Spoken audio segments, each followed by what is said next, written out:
Good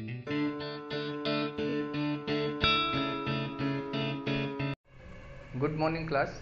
हम लोग इस सेशन में करंट अफेयर्स स्टार्ट कर रहे हैं। करंट अफेयर्स एक नए पैटर्न से हम आपको पढ़ाएंगे, सब्जेक्ट वाइज करंट अफेयर्स। जैसे हम जानते हैं कि मेजर सब्जेक्ट जो करंट अफेयर्स में कवर होते हैं, वो पहला सब्जेक्ट है जो polity. Static plus current affairs के लिए बहुत जाना जाता है, क्योंकि आपको पता है इसमें एक्ट्स वगैरह आते हैं, 3 सत्र चलते हैं, तीनों में जितने काम होते हैं वो हमारे करंट अफेयर्स के लिए इंपॉर्टेंट होते हैं। दूसरा, जितने पॉलिटिकल इशूज होते हैं वो भी हम इसमें कवर करते हैं। दूसरा सेक्शन जो हमारे एग्जाम के लिए इंपॉर्टेंट है करंट अफेयर्स के लिए, वो इन्वायरमेंट है। इन्वायरमेंट की हम करंट अफेयर्स सब्जेक्ट वाइज देखेंगे। तीसरे की अगर हम बात करें तो इकोनॉमिक्स है, इकोनॉमिक्स की करंट अफेयर्स हम सब्जेक्ट वाइज देखेंगे। और चौथा सब्जेक्ट अगर हम बात करते हैं तो इंडियन सोसाइटी से रिलेटेड बहुत से इशूज आते हैं, जैसे कि एजुकेशन से रिलेटेड पीसा आ गया, या हम कहें कि आर्ट एंड कल्चर हिस्ट्री से रिलेटेड जो इशूज आते हैं, इंडियन सोसाइटी के इशूज को हम डिस्कस करेंगे। तो हम सब्जेक्ट वाइज करंट अफेयर्स के अप्रोच को लेकर आज से चल रहे हैं। पहला देखिए, हम सब्जेक्ट वाइज करंट अफेयर्स में पहला सब्जेक्ट जो कवर कर रहे हैं वो पॉलिटी कवर कर रहे हैं। हम इंटरनेशनल रिलेशंस को भी इसमें कवर करेंगे, साथ में कुछ बेसिक कॉन्सेप्ट भी आपको हम बताएंगे कि उसके बेसिक कॉन्सेप्ट क्या होते हैं और उसमें करंट अफेयर्स में क्या है। ठीक, तो आज से जो हम लोगों की सीरीज शुरू हो रही है वो पॉलिटी के करंट अफेयर्स की शुरू हो रही है, और इसमें मेरा टारगेट है पिछले 10 महीने की करंट अफेयर्स को कवर करना एग्जाम से पहले तक। तो हम सितंबर माह की करंट अफेयर्स को स्टार्ट कर रहे हैं।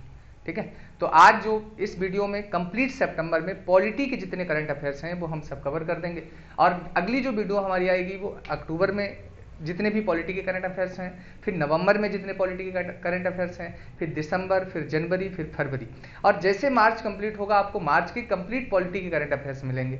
फिर उसके बाद अप्रैल मिलेगा, फिर मई मिलेगा, और हमें पता है जून में हमारा एग्जाम है। तो अप्रैल माह तक के इधर और पीछे के भी अगर मुझे कुछ मंथ्स कम लगेंगे इंपॉर्टेंट, जैसे सितंबर से पहले अगस्त है या जुलाई है या जून है, तो उन मंथ्स को भी हम कवर करेंगे। ठीक है, और उसके बाद जब ये subject wise current affairs cover हो जाएगी तो कुछ ऐसे टॉपिक्स जैसे इंडेक्स से क्वेश्चंस पूछे जाते हैं, कुछ रिपोर्ट से क्वेश्चंस पूछे जाते हैं, या कुछ जो नियुक्तियां टाइप की होती हैं उनसे क्वेश्चंस पूछे जाते हैं, उन टॉपिक्स को भी हम टॉपिक वाइज कवर करेंगे, जिससे आपको मेमोराइजेशन में भी बहुत इजी पड़ेगा, और साथ साथ में आपके पास कंप्लीट एक पैकेज होगा कि हमारा किसी भी सब्जेक्ट की करंट अफेयर्स भी नहीं छूटी है, और साथ में जो एडिशनल है वो भी हमारी छूटी नहीं है। ठीक है, तो हम स्टार्ट करते हैं पॉलिटी की करंट अफेयर्स को आज। पहले तो पहली न्यूज है,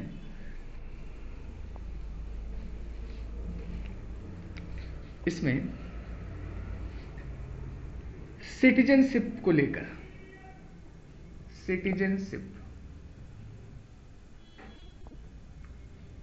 अब इस न्यूज में सोचें कि क्या न्यूज में है। हमारे यहां सिटीजनशिप को छोड़ने के लिए नियम बहुत आसान कर दिए गए हैं। ठीक है, तो नियमों में क्या क्या आसान किया गया है, हम करंट अफेयर्स का सेक्शन आपको पहले समझाते हैं। पहला ये किया गया है कि आप सिटीजनशिप को आप छोड़ने के लिए नागरिकता ऑनलाइन फॉर्म भर सकते हो। ठीक है, दूसरी चीज ये है कि आपको 60 डेज के अंदर इसके लिए सर्टिफिकेट मिल जाएगा, और तीसरा इंपॉर्टेंट ये है कि अब अगर आप सिटीजनशिप छोड़ना चाहते हो तो आपको कारण बताना पड़ेगा कि आप क्यों छोड़ रहे हो, और ये सब प्रोसीजर आपको जवाब जो देना पड़ेगा फॉर्म में वो डीएम को देना पड़ेगा। तो 4 पॉइंट इसमें करंट अफेयर्स के हैं। अब हम कहें कि इसके लिए स्टैटिक इंपॉर्टेंट है। स्टैटिक क्या इंपॉर्टेंट है कि भारतीय संविधान में सिटीजनशिप का प्रोविजन कहां है, तो हमें पता है भाग 2 में है। किन आर्टिकल्स में है, तो आर्टिकल 5 से 11 में है।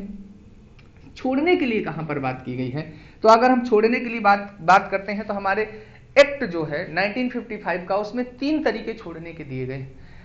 ठीक, तो हमें समझना है कि सिटीजनशिप को छोड़ने के क्या क्या प्रोविजन है, लेने के क्या क्या प्रोविजन है। इसके लिए मैंने पॉलिटी में एक सिटीजनशिप का अपना एक वीडियो बना रखा है, अगर आप उसे देखेंगे तो उसमें कंप्लीट अंडरस्टैंडिंग इसकी दी गई है।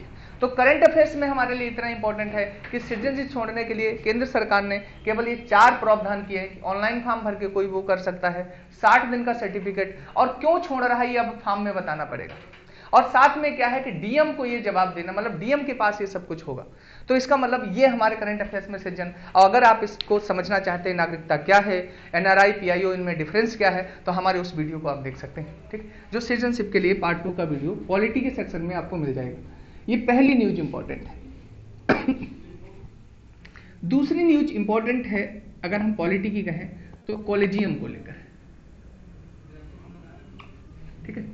कॉलेजियम हम जानते हैं कॉलेजियम एक निकाय है, एक बॉडी है, और ये निकाय करता क्या है कि जजों की अपॉइंटमेंट के लिए सिफारिश करता है, रिकमेंडेशन देता है, जजों की नियुक्ति की सिफारिश करता है। तो हमें यहां समझना है कि ये क्या है पूरा मामला। अभी हाल में ही 9 जजों को, करंट अफेयर्स में क्या इंपॉर्टेंट है कि 9 जजों की नियुक्ति हुई है, उसमें 3 महिलाएं नियुक्ति हुई। अभी तक अब हमारे हम कहें कि कितने लोग होते हैं तो टोटल 34 होते हैं, जज संख्या उसमें 33 प्लस एक सीजेआई होता है, और इसमें इस समय 4 महिलाएं हैं जो आज तक की सर्वाधिक है। तो पहला करंट अफेयर्स में इंपॉर्टेंट है कि अभी हाल में कितने जजों की नियुक्ति हुई, तो 9 की हुई। और दूसरा इंपॉर्टेंट है कि अभी तक आज तक इतनी महिलाएं कभी सुप्रीम कोर्ट में नहीं हुई, जितनी अब हैं, जो उनकी संख्या बढ़कर कितनी हो गई, 4 हो गई, और इसी बार कितनी नियुक्त हुई है तो 3 नियुक्त हुई। ये हमारे लिए करंट अफेयर्स के लिए इंपॉर्टेंट है।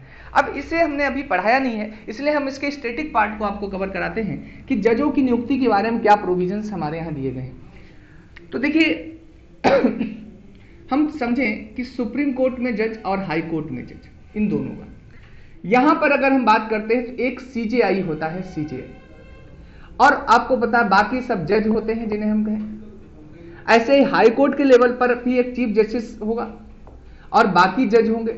अगर ये पूछे कि इनकी कौन नियुक्ति करता है तो सबको प्रेसिडेंट या राष्ट्रपति नियुक्त करता है। तो पहली बात तो ये समझना है कि इनकी नियुक्ति कौन करता है, राष्ट्रपति। लेकिन अब सबके नियुक्ति के लिए प्रोसीजर अलग अलग है।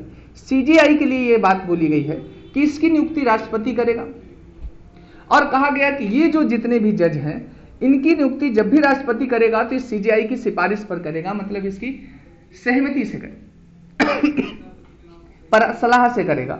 और ये जो सलाह शब्द है इसको लेकर ये विवाद खड़ा हो गया, और हम आपको बताते हैं कॉलेजियम का सफर कैसे आया, ये कॉलेजियम कैसे बना। तो सबसे पहला एक केस आया 1982 में। इसमें सुप्रीम कोर्ट से ये पूछा गया कि क्या जो परामर्श है वो बाध्यकारी है। तो उसमें इस मामले में ये जजमेंट आया 1982 में, कहा परामर्श केवल विचारों का आदान प्रदान है, परामर्श जो है वो बाध्यकारी नहीं है।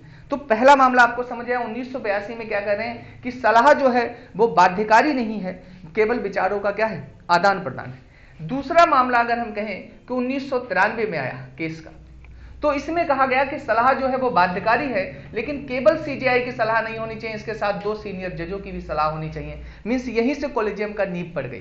1993 जो सुप्रीम कोर्ट का दूसरा मामला था, वहीं से कॉलेजियम की नींव पड़ी। उसमें कहा कि सलाह देना केवल सुप्रीम कोर्ट के चीफ जस्टिस का ही काम नहीं होगा, 2 अन्य जज भी होंगे। इसी को हमने क्या कहा है, कॉलेजियम कहा है। तो हमें कॉलेजियम की नींव कब से पड़ी, 1993 से। फिर अगर हम कहें कि तीसरा मामला आया जो 1998 में आया, इसमें इसी सीजेआई के साथ साथ में 2 जज और बढ़ा दिए गए, मतलब 4 सीनियर जज ले लिए गए। तो आज कॉलेजियम में 5 लोग होते हैं, एक चीफ जस्टिस होता है और 4 जो होते हैं वो सीनियर जज होते हैं। और इसमें कहा जाता है कि कम से कम 2 सीनियर जजों की सहमति जरूरी होनी चाहिए। अगर 2 से कम सीनियर जज रिकमेंडेशन देते हैं तो उस जज की नियुक्ति कभी राष्ट्रपति नहीं कर सकता है। अब ऐसे लोगों की नियुक्ति राष्ट्रपति जज के पद पर नहीं कर सकता जिन्हें कॉलेजियम रिकमेंड ना करे। बात समझ रहे हैं? तो ये बातें भी हमें यहां समझनी है। तो कॉलेजियम की नींव कैसे पड़ी वो हमने बता दी।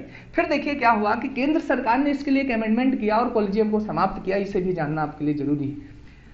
एक हमारे संविधान में संशोधन हुआ जिसे हम कहते हैं 99वें संविधान संशोधन 2014 में, और इसे 2015 में नल एंड वॉइड बना दिया, क्योंकि इसके तहत आया था NJAC, इसे कहते हैं नेशनल जज अपॉइंटमेंट कमीशन।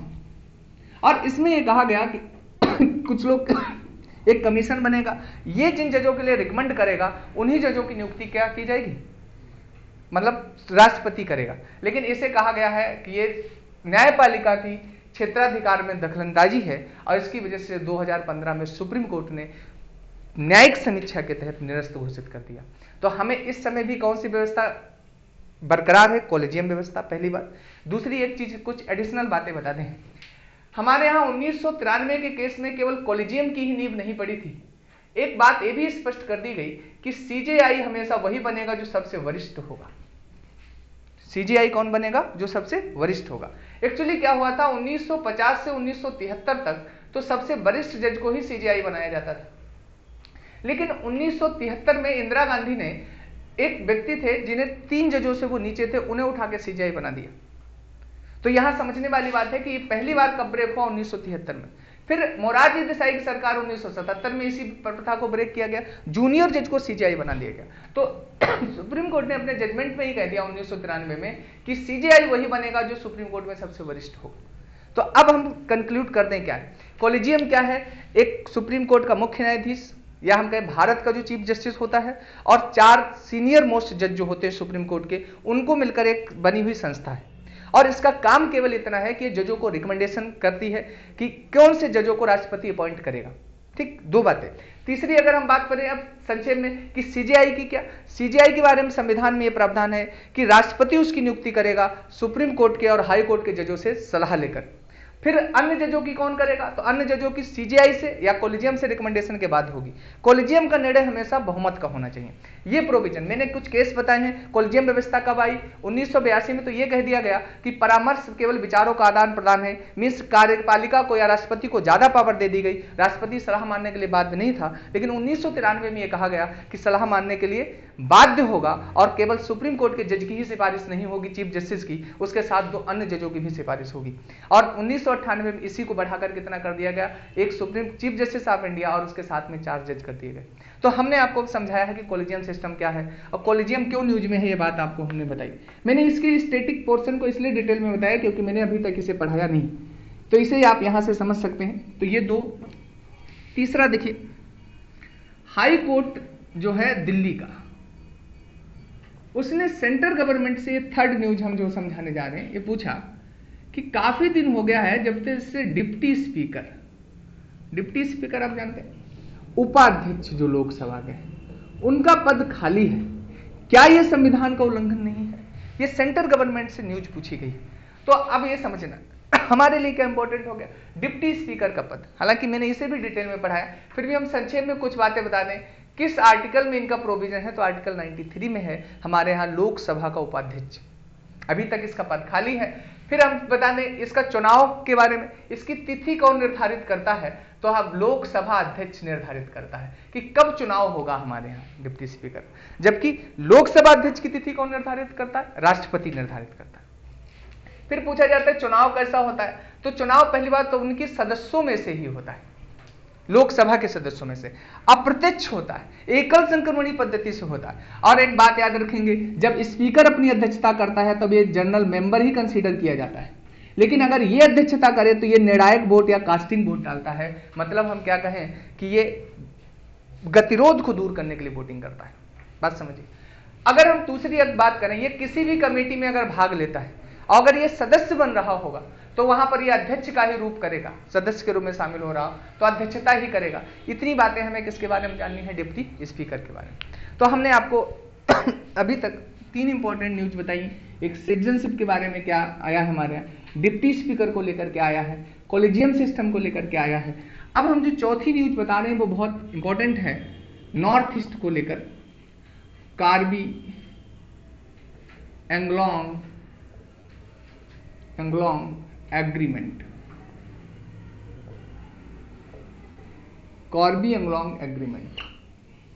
समझना ये क्या है, हमारे लिए क्या इंपॉर्टेंट है। पहली बात, ये किस स्टेट से रिलेटेड है, ये असम से रिलेटेड है।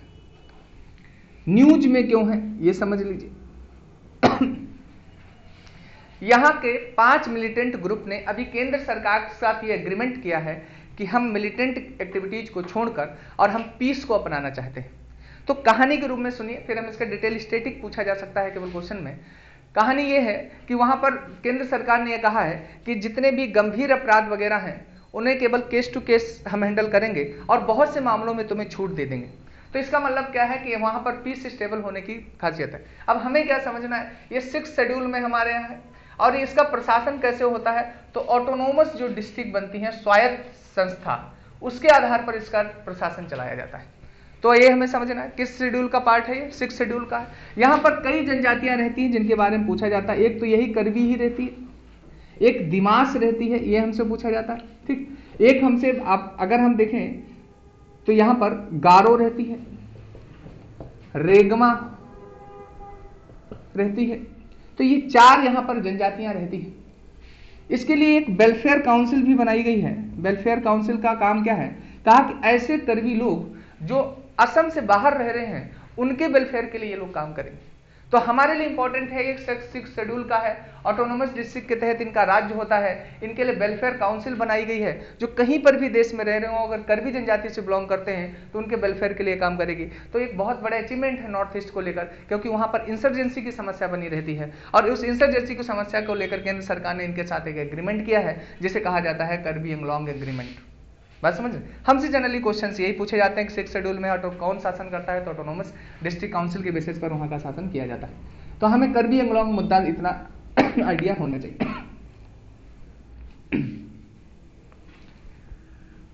तो ये बात इतनी आपको समझ में आ रही, ठीक।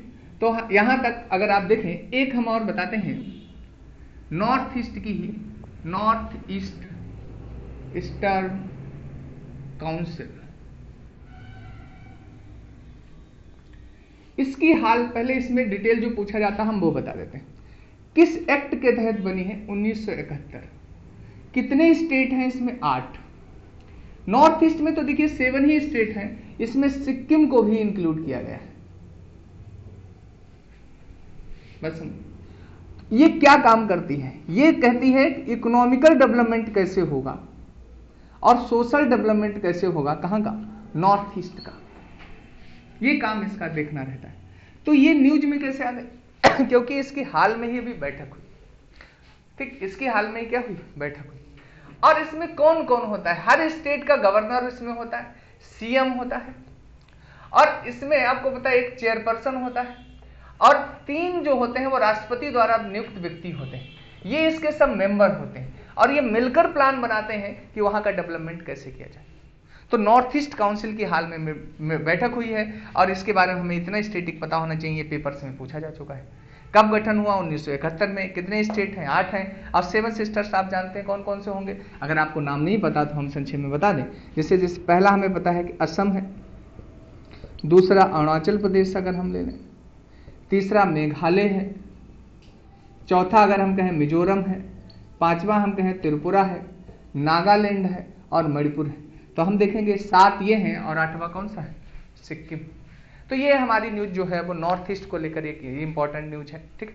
फिर देखिए जो 6th न्यूज है वो कुछ कमेटी को लेकर है।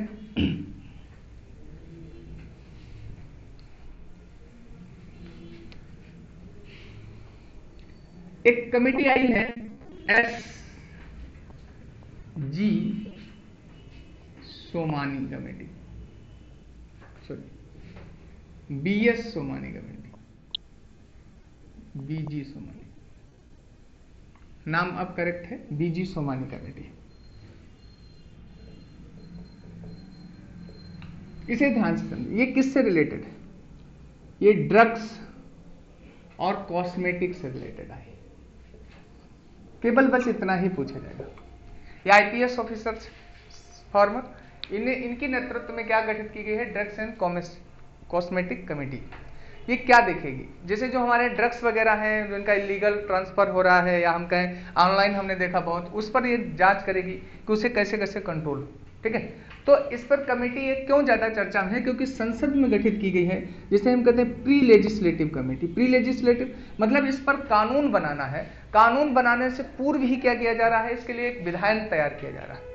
तो इसलिए हमें समझना है, इस तरीके की कमेटी के क्वेश्चन पूछे जाते हैं। BS सोमानी कमेटी किससे रिलेटेड है? तो ड्रग्स और कॉस्मेटिक्स से, मतलब दवाइयों से या हम कहें औषधियों से रिलेटेड कमेटी है, ठीक। अब अगला जो इंपॉर्टेंट एक न्यूज है इसमें,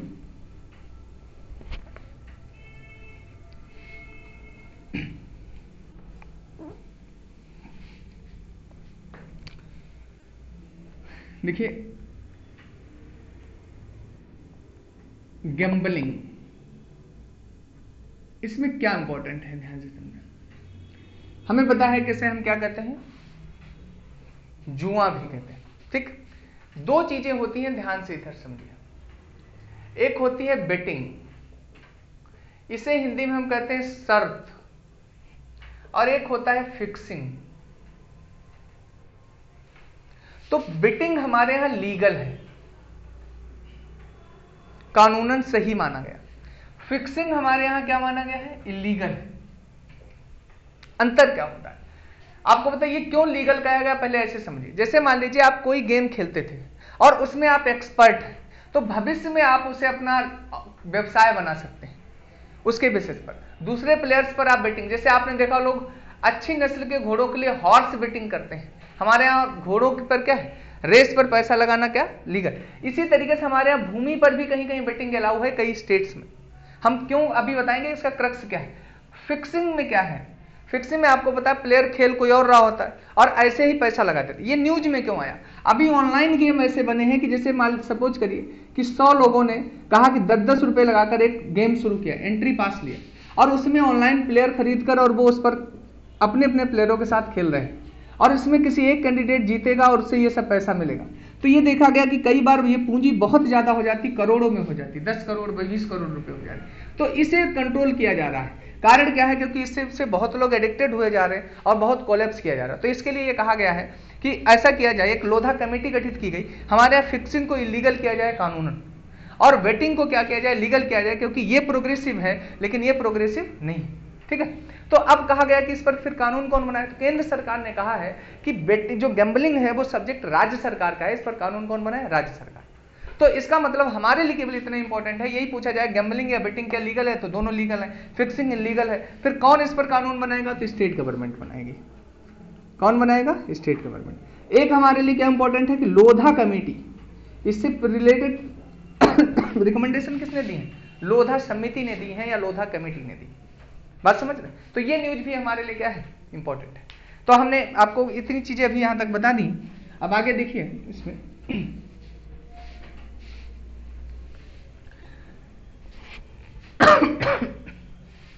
यहां तक कोई डाउट किसी को? अच्छा, सब क्लियर। देखिए एक हम आपको बताते हैं, एक चला है एक पहल कैंपेन, ये समझिए। हमसे यही पूछा जाएगा कि ये किसने शुरू किया, तो पहले तो ये जस्टिस न्याय मंत्रालय ने शुरू किया है। मंत्रालय पूछा जाए तो कौन सा, न्याय मंत्रालय, जस्टिस मिनिस्ट्री। दूसरा किसने मदद की है, तो एक हमारे यहां नलसा संस्था है, उसने नेशनल लीगल सर्विस एडवाइजरी बोलते हैं, उसने इसकी मदद की है। तो ये हमसे प्रश्न पूछा जा सकता है कि ये पहल कैंपेन किसने शुरू किया, इतना समझ आए। दूसरा इसमें क्या है कि वो लोग जो मार्जिनल समुदाय, मतलब ऐसे हैं जो अल्पसंख्यक हैं, गरीब हैं और न्याय अफोर्ड नहीं कर पा रहे हैं, तो उनके लिए यह कहा गया है कि तुम लोगों को फ्री सहायता दी जाएगी न्याय की। आर्टिकल 39 का पर ध्यान दीजिए, उसमें कहता है निशुल्क न्यायिक सहायता। तो सरकार वही प्रयास कर रही है एक पहल कैंपेन के तहत कि हम क्या दिलाएंगे, निशुल्क न्यायिक सहायता। लेकिन अगर आम व्यक्ति जो अफोर्डेबल हैं उनसे कहा गया कि आप इनसे भी ले सकते हो, लेकिन उसके लिए तुम्हें रजिस्ट्रेशन फीस कितनी देनी पड़ेगी, 30 रुपए। यानी क्या है, सरकार केवल उन्हीं के लिए नहीं ये व्यवस्था दे रही है जो बहुत गरीब हैं, जिनकी अप्रोच नहीं, आम लोगों के लिए भी बहुत सस्ता न्याय देने की बात कर रही है कि 30 रुपए में आप क्या ले सकते हो, कोई भी एडवाइस ले सकते हो। बात समझ में आ रही। तो ये इंपॉर्टेंट है, एक पहल कैंपेन हमारे लिए समझना है। अब अगली एक न्यूज बहुत अच्छी है, जैसे जो सरकार हमें सहायता देती है, सहायता प्राप्त करना, ये सुप्रीम कोर्ट से पूछा गया क्या यह फंडामेंटल राइट है, तो सुप्रीम कोर्ट ने कहा कि यह फंडामेंटल राइट नहीं। उसने कुछ तर्क दिए, उसने कहा कि सरकार अगर कोशिश कर अफोर्ड कर पाए तो आपको सहायता दे, सरकार अगर अफोर्ड ना कर पाए तो आपको सहायता ना दे। लेकिन साथ में उसने ये बात भी बोली है कि कहा कि जो अल्पसंख्यक हैं इनके साथ कोई डिस्क्रिमिनेशन नहीं किया जाएगा। जैसे अल्पसंख्यक के साथ क्या डिस्क्रिमिनेशन नहीं, अगर इनकी भूमि खरीदी जा रही है तो बाजारी मूल्य पर ही खरीदी जाएगी। अगर ये खरीदना चाहते हैं तो उन्हें उस कीमत पर ही उपलब्ध कराई जाए जिस कीमत पर वो अफोर्ड कर सके। बात समझ है। तो इस अल्पसंख्यकों को ध्यान में रखा गया है। बाकी हम कहें कि किसी के लिए कहा गया है कि फंडामेंटल राइट नहीं है। जैसे कोई गरीब, मान लीजिए किसी कंपनी की मदद कर रहे थे, किसी गरीब लोगों की मदद कर रही थी सरकार, और अगर उसके पास अब अफोर्डेबल कंडीशंस नहीं है तो वो उनकी मदद को रोक सकती है। उसके लिए कोई कानूनन जाकर सरकार के खिलाफ कोई केस नहीं कर सकता, ऐसा सुप्रीम कोर्ट ने कहा। तो सहायता प्राप्त करना कोई मौलिक अधिकार नहीं। बात समझ रहे, इतनी बात ठीक।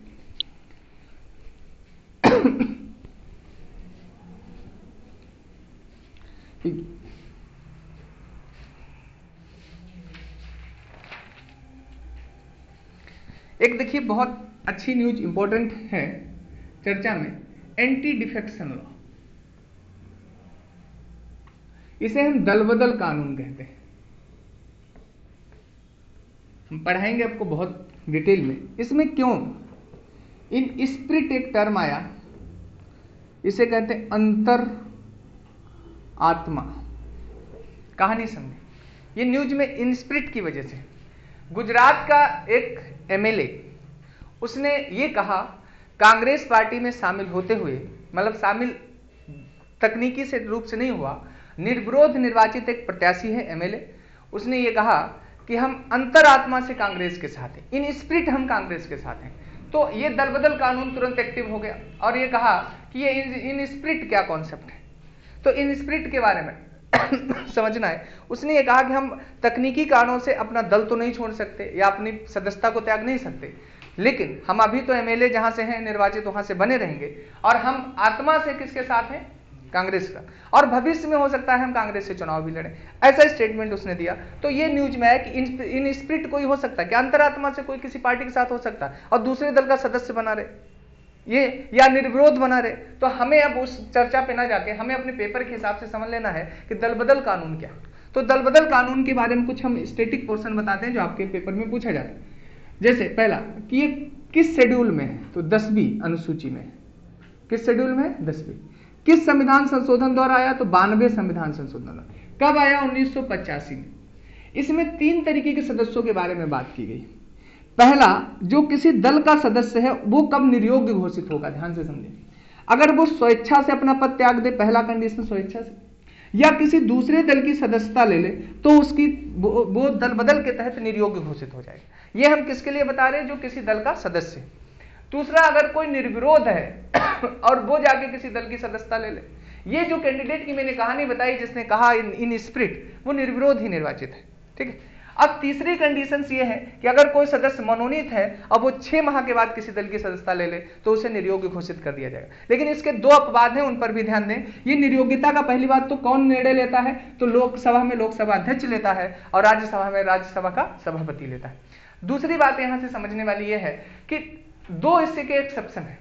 अगर कोई पार्टी ऐसे टूट जाए, जैसे सपोज करो उसमें 99 लोग हैं और उसमें से 66 लोग जाके दूसरी पार्टी में मिल जाए, मीन्स 2/3 सदस्य कहीं दूसरी जगह चले जाए, तो वो जो 2/3 सदस्य हैं वो निर्योग्य घोषित नहीं होंगे। मतलब अगर पार्टी स्प्लिट हो जाए, विघटन हो जाए, तो उन्हें निर्योग्य घोषित नहीं किया जाता, पहला।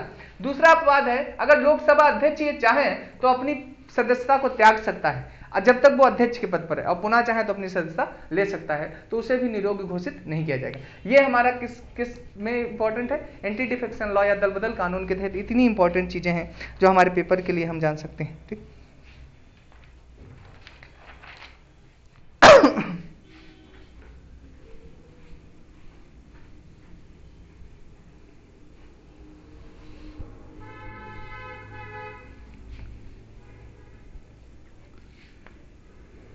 अगली एक न्यूज चली है, पीपल्स प्लान कैंपेन।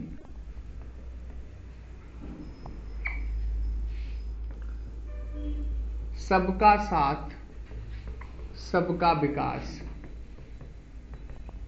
पूछा जाए किसने, तो पंचायती राज मंत्रालय लेकर आया, पंचायती राज मंत्रालय। ये हमसे न्यूज पूछा जाएगा, कौन मंत्रालय लेकर आया, पंचायती राज मंत्रालय। अब ध्यान से समझें क्या है इसमें। क्या है कि ये कहा गया है कि प्रधान जो है, बहुत से ऐसे प्रधान होते हैं जो गांव के विकास के लिए योजनाएं नहीं बना पाते। जैसे उन्हें यही नहीं पता कि पंचायत में 29 विषय होते हैं और सभी विषयों के लिए अलग अलग पैसा आता है और उनके सभी के आप विकास कर सकते हैं। वो अगर उस स्तर तक जागरूक नहीं है तो इस पहल के तहत उन्हें ट्रेनिंग दी जाएगी कि आप हर विषय पर योजना बनाएं और कैसे कैसे विकास करें।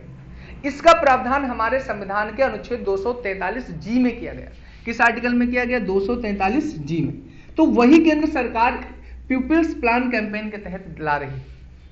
बात समझ रहे? उसका थीम उसने रखा है कि सबका साथ सबका विकास। इसमें कुछ कंडीशंस रखी कि प्रधान और पंचायत सदस्य जितने हैं वो इस मीटिंग में कंपलसरी है उनका पार्टिसिपेशन, और कोई भी ऐसा सदस्य जो ग्राम पंचायत का सदस्य है, मीन्स जो हम जानते हैं ग्राम सभा किसे कहते हैं, कि जो लोग भी वहां मतदान कर सकते हैं 18 साल से ऊपर के, वो सब ग्राम सभा के सदस्य होते हैं, वो लोग पार्टिसिपेट कर सकते हैं और अपनी एडवाइस दे सकते हैं, और बिल्कुल एज अ मेंबर उनकी एडवाइस मानी जाएगी। जैसे जानते हैं पार्लियामेंट के मेंबर्स होते हैं, विधायक मतलब विधान सभाओं के मेंबर्स होते हैं, और उनकी जो एडवाइस जिस तरीके से मानी जाती है वैसे उनकी एडवाइसों को कंसीडर किया जाएगा।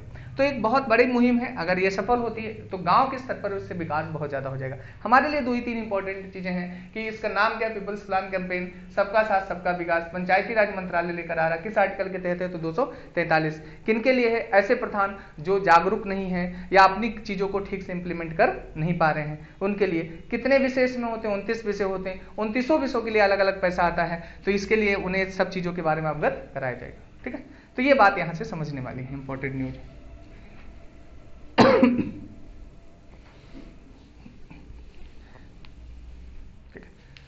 तो ये सितंबर की पॉलिटी की इंपॉर्टेंट करंट अफेयर्स हैं जो हमने यहां तक आपको बताई हैं। ठीक है, अब हम अगले जो वीडियो में आपको अक्टूबर की पॉलिटी की इंपॉर्टेंट करंट अफेयर्स बताएंगे।